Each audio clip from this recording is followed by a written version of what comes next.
just a moment, Suspense with Lucille Ball. Hi, Harlow. Well, look who's here. Say, it's mighty nice of you to be sitting around all week just to hear me tell more about Autolite. Oh, I haven't been waiting around all week. Why, I was way up in Oregon. Oh, that's swell. That's swell. Hey, Hap, do you know the real story about Autolite stay-full batteries? Well, sure, I know the real story about Autolite stay-full batteries. Need to water only 3 times a year in normal car use? What a battery. Stay full, that is. Why, by Cornelius, an Autolite stay-full battery has more liquid reserve than a centipede has legs, than an ocean has waves, than a rabbit has, well, rabbits. Water, whales spout it, geysers gush it, people drink it, but Autolite stay-full batteries carry good old Aquapura so long and so well, they take a drink about as often as you have a birthday, a wedding anniversary, and a New Year's celebration. Only 3 times a year in normal car use. And let me tell you something else. You'd better get an Autolite stay-full battery before... Before you go on some more, Harlow, let's listen to Suspense.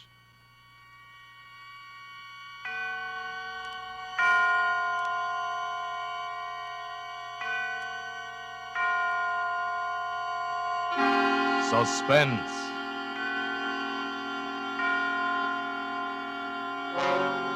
Autolite and its 60,000 dealers and service stations bring you radio's outstanding theater of thrills. Starring tonight, Miss Lucille Ball in Anton Leader's production of A Little Piece of Rope. A tale well calculated to keep you in suspense.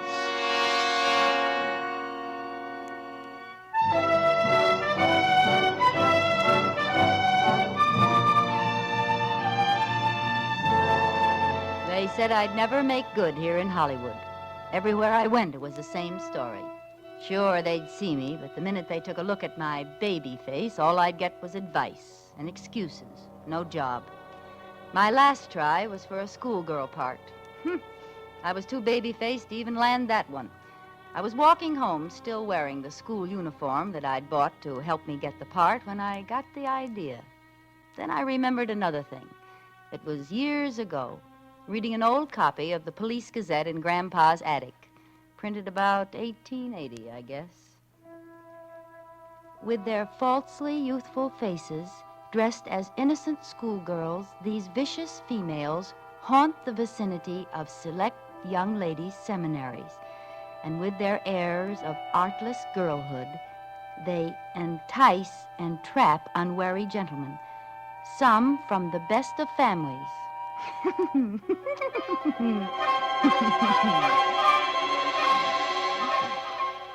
It was funny then, but now, well, those gals were suckers. I take the exclusive gents for all they've got and give absolutely nothing. That's how I made good in Hollywood, up to $1,000 a month good. I just take a little walk.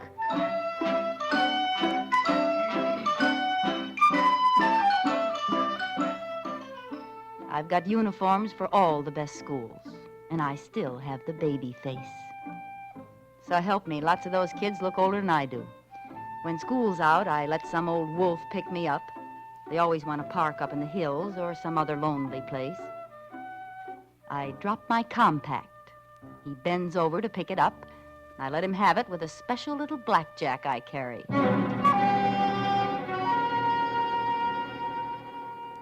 Then I leave, taking their wallets and any letters I find. You'd be surprised at some of the letters some of them do have. Makes a dandy bank balance now and then. Them? Remember, I pick 'em old enough to have families, dignified jobs. Would they want to admit to chasing Bobby Soxers? They never squawk. My landlady thinks I'm the ideal tenant. Oh, she's no trouble at all, the poor little thing. Infantile, you know. Has to take long walks every day and rest the rest of the time.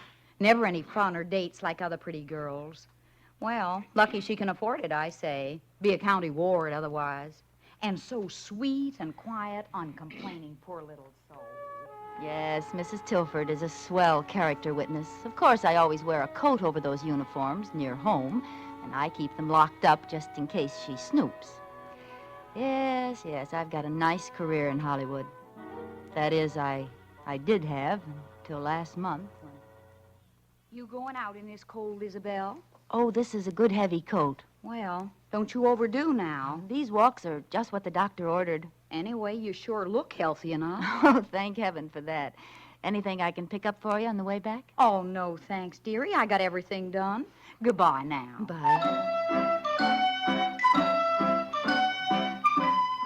I was dressed for Miss Cadwaller's school this time, and it was just letting out when I got there. I didn't have long to wait. You know, you get so you can tell by the way the cars move along the street if the guy's on the prowl. This one was driving a big black coupe, and he was a little younger than I liked, about 40, but you can't be too fussy. I stepped off the curb, pretending to look for a bus. Waiting for the bus? Why, yes, I am. Which one? The Bel Air bus. Oh, I say, that's a shame. Why? I just passed it back there. Broken axle. Oh, You know, I think I've seen you passing my house. What street do you live on? Cameron. Oh, sure. I'm just over on Benda. Hop in, I'll take you home. Well, you're a neighbor. I guess it's... Gee, thanks, Mr. Rice. Alex Rice. Insurance. How do you do? Like school? I hate it. School's no fun. I'd like... What? Excitement, danger. I suppose you think I'm pretty silly. No. No, I think you're the kind of girl who'll get excitement and danger. Really? Yes, really. Look, it's so early yet. I'd like to take the long way through the hills. It's pretty there now. Oh, yes, I'd love to. I think the hills are divine.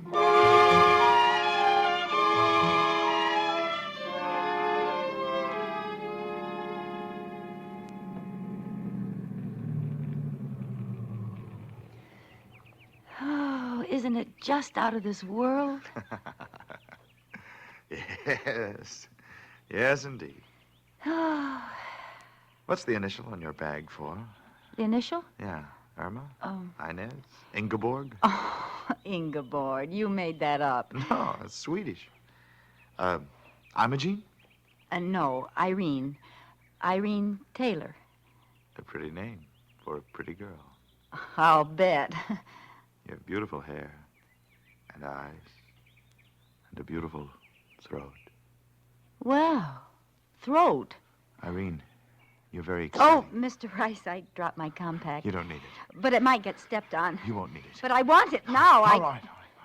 Don't yell so. Here, I'll get it for you. Oh! Character, huh?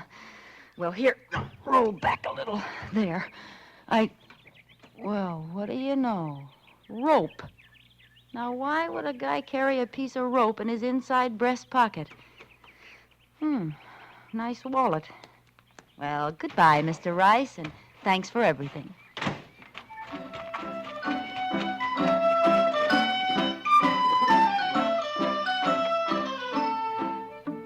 Back home, I showered and changed and settled down to see what was in this wallet worth keeping. Only about $50. What made it so thick was a lot of newspaper clippings. Oh, no, it can't be. But it was.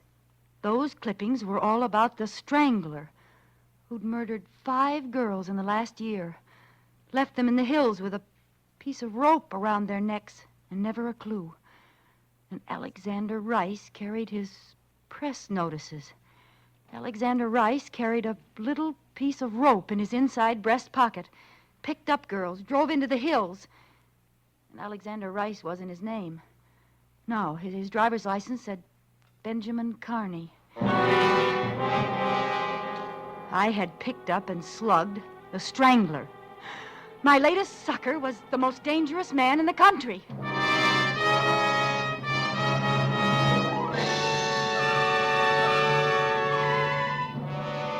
For Suspense, Autolite is bringing you Miss Lucille Ball in radio's outstanding theater of thrills, Suspense.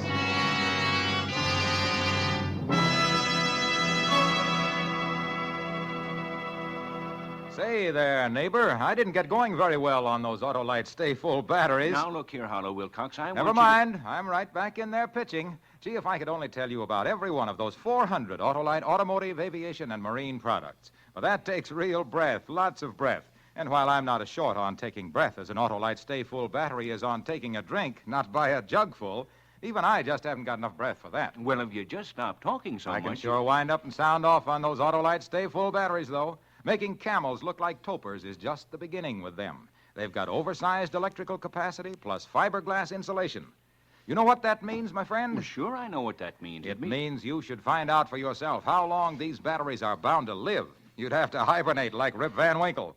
I guess you could at that if you had an Autolite Stay Full battery in your car. I've got an Autolite. Why, the way those Autolite engineers designed that Autolite Stay Full battery is so darned ingenious by Cornelius that you could pay as little attention to your Autolite Stay Full battery as Rip Van Winkle did to old Father Time.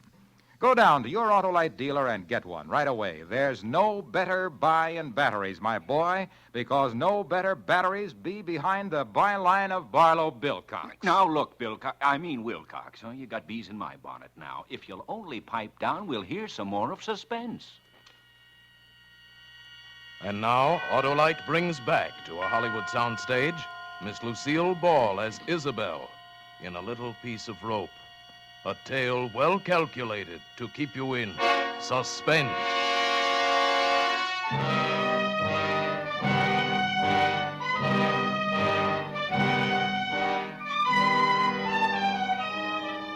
At first, I just shivered over my narrow escape.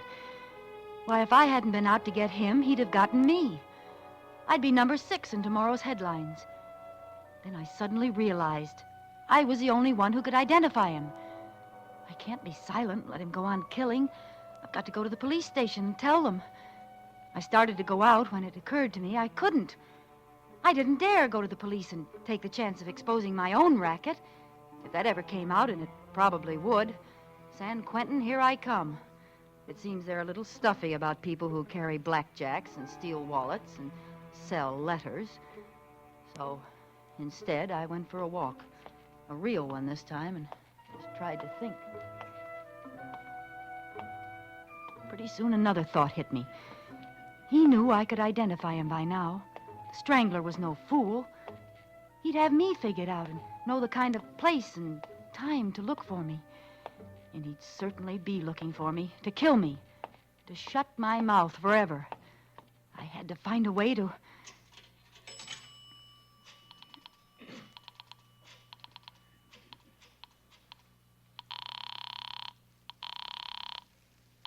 City desk, Thompson. I know who the Strangler is. Who's this? I can't tell you that. Oh, I see. Well, what can you tell me? You know his name? Benjamin Carney. Carney? Carney, 11568A, Boydell Street. Yeah, description? About 40, 5'9" or 10, 160 pounds, dark hair, eyes, skin, even features. Not ugly, not handsome. Drives a big black coupe, late model. Got it. Any identifying marks? Mustache? No, nothing. And how do you know this guy's the Strangler? I just know. Goodbye. Hey, wait a minute. So you can trace the call?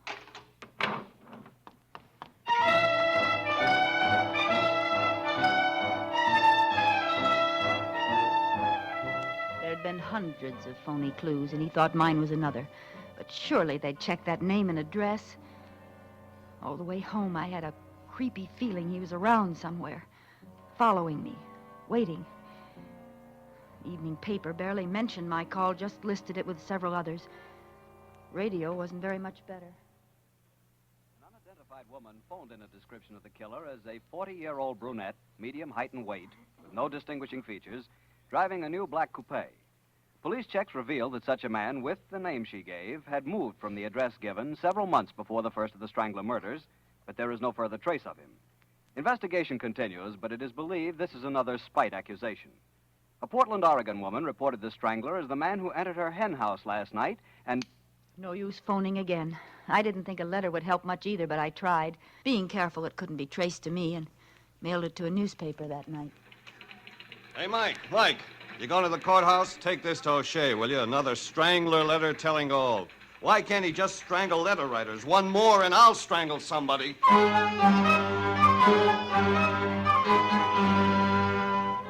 Another failure. The letter wasn't even printed. I was getting jumpy from being cooped up like a prisoner. What if he couldn't find me as long as I stayed home? I was losing money every day I didn't pull my act. I could leave town, but why should I give up this good thing, my perfect setup? I'd been doing fine. In another year, I could quit the racket, make friends, invest my money, maybe even get married. But now this had happened. I'd never be safe, not as long as we both lived. I finally faced it. I have to find him and kill him.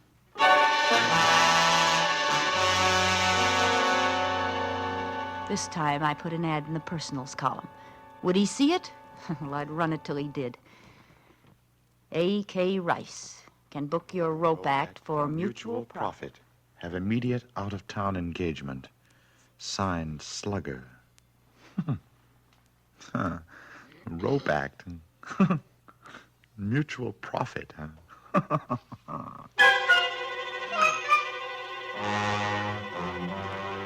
I knew that would get him because it sounded like blackmail. And by pretending to fall for a shakedown, he'd hope to get close enough to kill me. Only it was going to be the other way around. And so our strange correspondence began. He answered right away.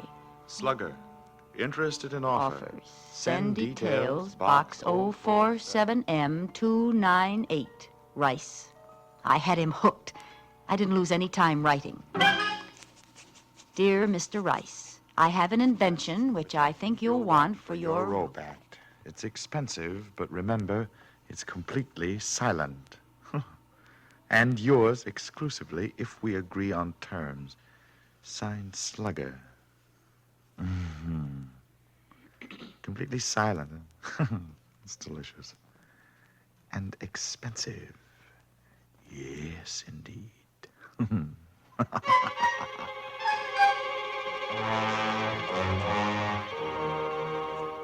Slugger, give price and details of contract. Rice. So close now. I couldn't afford the slightest mistake now or... Dear Mr. Rice, 5,000 cash buys complete assortment of paper and leather goods. Time and place of meeting must be my choice, but decide fast. I must leave town immediately. Signed, Slugger. P.S. You should never have left that snapshot in your wallet. It's awfully good of you. Snapshot? I thought Oh, no. I didn't burn it. So, the little lady's in a jam. Needs money to hide out. And I can help her make her getaway. Oh, I can indeed.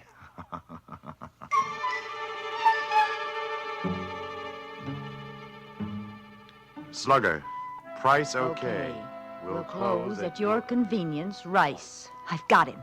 My plan was as foolproof as I could make it.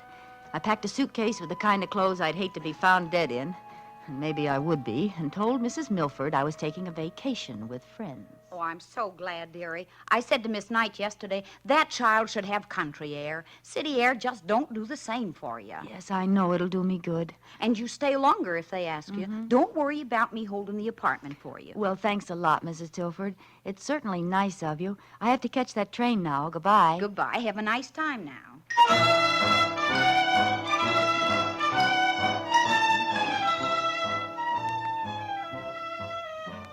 I took those awful clothes to the bus depot, changed, washed, and let the soap dry on my face till it was white and shiny and 10 years older. With my hair skinned back tight under an old beret, I saw a stranger in the mirror. Baby face was gone. Good. No one had noticed me, and looking like this, nobody would.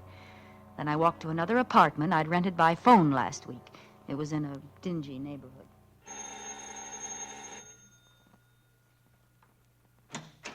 I'm Miss Sproat.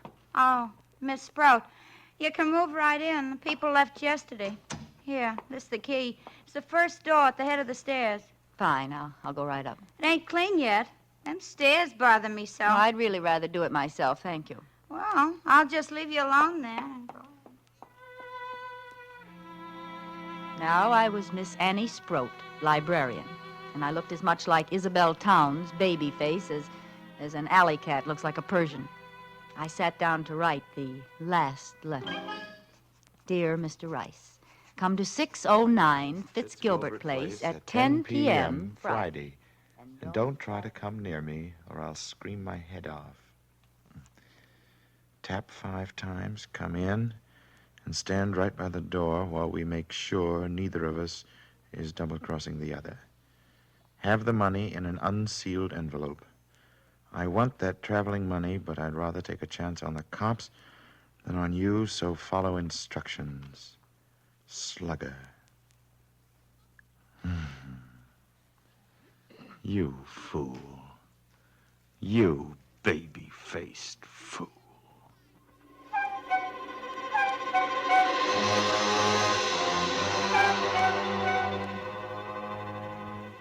He'd have to make sure the layout was right before he'd dare attack me.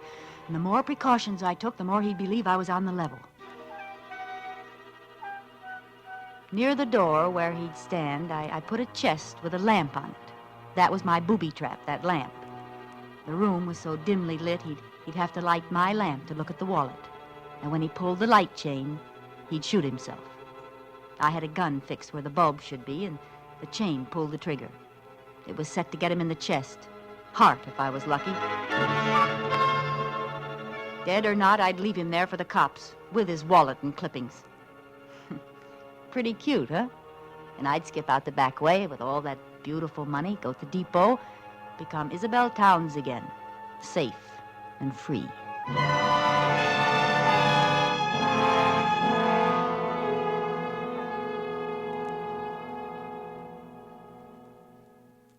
I wore gloves all the time I was there, and the suitcase with Isabel Towns' identity in it was ready by the back door.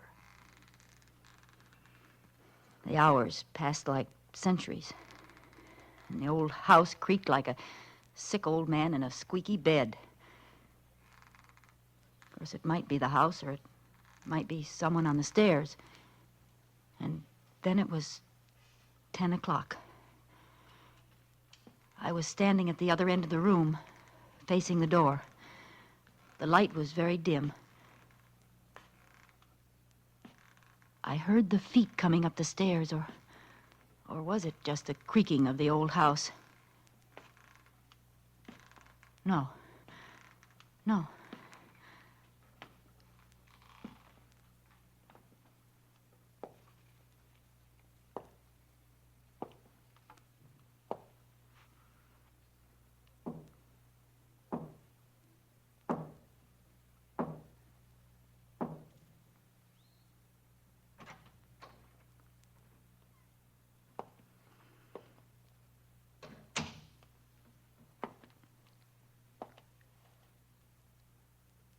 Good evening, Slugger. You see, I'm prompt, Slugger. Stand where you are. Certainly. Did you bring the money? Yes, indeed. Here, this envelope. Throw it down in the middle of the room, between us. Go ahead, throw it down. It'll stay there while you examine the leather goods. Do you have the wallet here? Yes. Throw the money. I can't reach it from here, you know. It's quite safe. All right. There. The wallet. Where is it? On that chest beside you, by the lamp. Yes. Well, thanks, Slugger. Aren't you going to look to see that everything's there? Why should I? I trust you. So long, babyface. See you around. He's gotten away, alive. He must have guessed I'd done something to the lamp, so he was still alive and still dangerous. But at least I had the money, the $5,000. I picked up the envelope and opened it. There was nothing in it but pieces of newspaper cut to the size of bills. Why, you dirty cheat! I ran to the door and opened it. I looked out, but he wasn't in sight. Maybe I could catch him before he got out of the house. Oh, you won't get away with this. I stepped into the hall, and before I could turn, I felt the rope around my neck. His hands were pulling it tight. Oh, baby. I told you I'd see you around. Didn't I?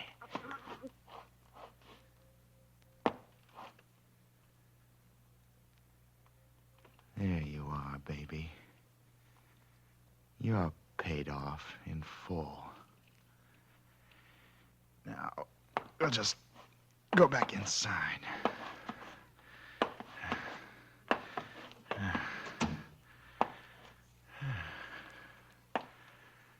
Let's see. I guess you'll be safe on the floor while we finish our business. Now, I'll take a look at that wallet, baby. You might have held out some of those clippings. I'll just turn on this light.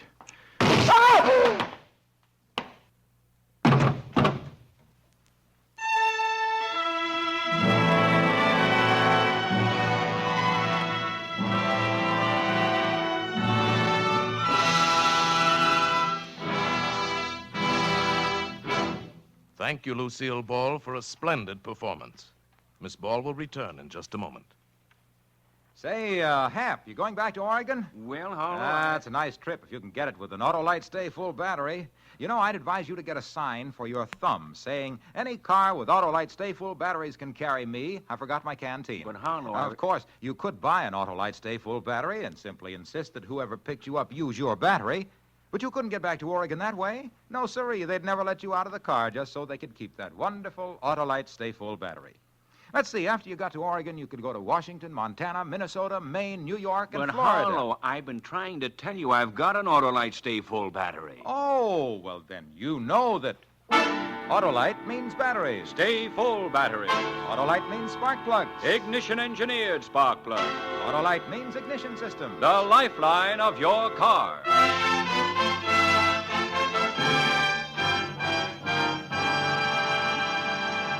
And now here again is Miss Lucille Ball. It's always a great pleasure to appear on Suspense, especially when the part is so unusual and exciting. That's right, Miss Ball. The part of Isabel tonight was very different from your regular radio role on My Favorite Husband. Plug? Why not? Why not? Something like, listen to Lucille Ball as Liz Cougat on My Favorite Husband every Saturday night. Over your favorite CBS station. All right? Wonderful. And I hope all of you will be listening next week when Suspense presents William Powell in a role that's also different from the parts he's been playing lately. He's playing a man who's just stolen $250,000 and then finds out that... But you'll hear about it next Thursday when Suspense brings you Give Me Liberty, another gripping study in... Suspense.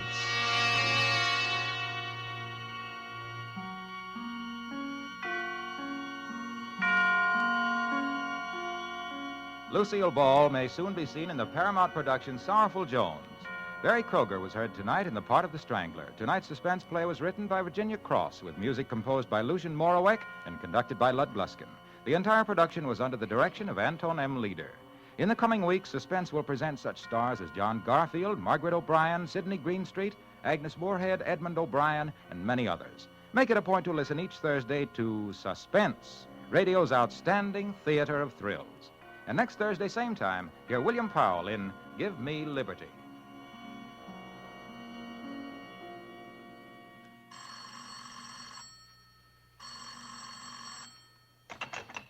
This is the Autolite Suspense Show. Here's your party, Miss Ball. We should all support our local community chest in their drives for funds. Money is badly needed for aid to the handicapped, child care, hospitals, clinics, and a host of other humanitarian services.